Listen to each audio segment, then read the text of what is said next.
I don't think any leader anywhere can really prepare themselves for those moments.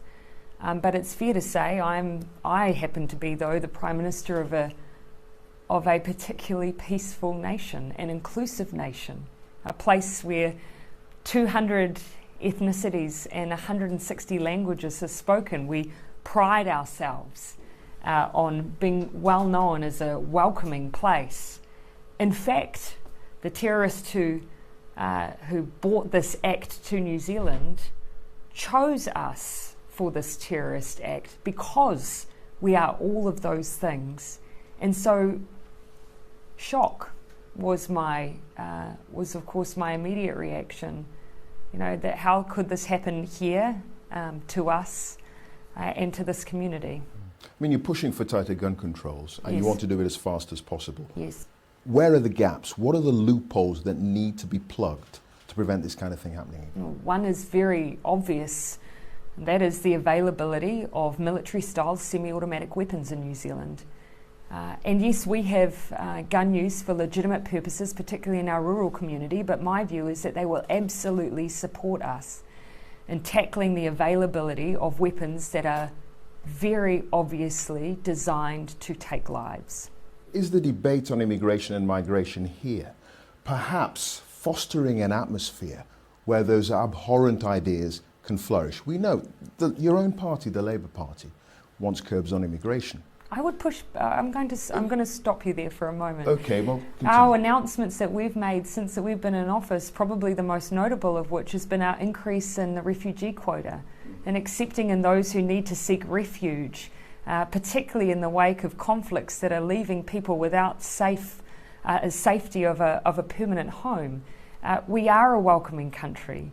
We have seen elements of our system where there have been exploitation against migrants who have come here, and including in our education system. And yes, we have sought to weed that out, but I utterly reject the idea that in any way, in trying to ensure that we have a system that looks after those who choose to call New Zealand home, that we have perpetuated an environment where this kind of ideology can exist. I utterly reject it. I'm talking about the suggestion that there has been a burden on the social services in this country, on housing, as a result of immigration. As a result, your party has called for cuts in immigration. You're in coalition with the New Zealand First Party, where the leader has made it clear that for him, immigration is about ethnicity and race. What I'm saying is the rhetoric at a political level in this country could be seen to be fostering, in the minds of some, potentially a minority, but in the minds of some, the kinds of views that can lead to something terrible. And again, as I say, one of the most recent and most significant, probably the most significant announcement that we have made in office since we have been a government in the space of immigration has been an increase in the number of refugees that we welcome into New Zealand. I make that point because I utterly disagree with the proposition you're putting to me, and all I can ask is that you actually ask New Zealanders whether or not you think that's a political environment here. Well, I mean, I have been talking to obviously a lot of Muslim families since I've been here, and one family, one member did say to me that they do feel a chill in the air, that there is a rising level of fear, and he was saying specifically among the women within his family, as a result of what's happened. Oh. Is that look, something that must concern you? Oh, absolutely. I want everyone who calls New Zealand home, who has made New Zealand their home, whatever their ethnicity or faith, to feel safe. I feel that particularly acutely when it comes to women and children. You know, when I visited the mosque in Wellington, a child yelled out to me as I was walking away, "Prime Minister, are we safe now?" That is my job, is to ensure the safety of those from all walks of life who call New Zealand home, and it is their home.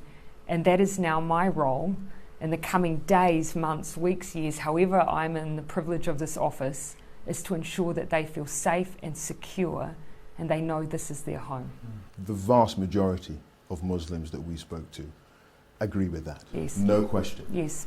But I absolutely accept, undoubtedly, in the wake of something so horrific, such a blatant targeting of one community, undoubtedly that has created that sentiment, that feeling of a lack of security.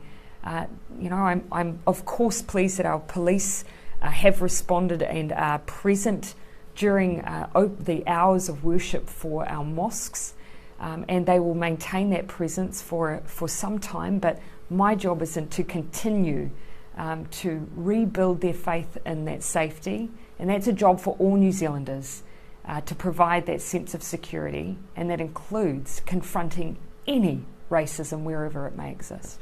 How concerned are you of a rising tide of white nationalism in New Zealand? How bad is that situation getting, do you think? My call would be a global one. I'm very clear here to make the distinction that yes, this was an Australian citizen, but that is not to say that we do not have ideology in New Zealand that would be an affront to the majority of New Zealanders, that would be utterly rejected by the majority, the vast majority of New Zealanders. But we still have a responsibility to weed it out where it exists and make sure that we never create an environment where it can flourish. But I would make that a global call.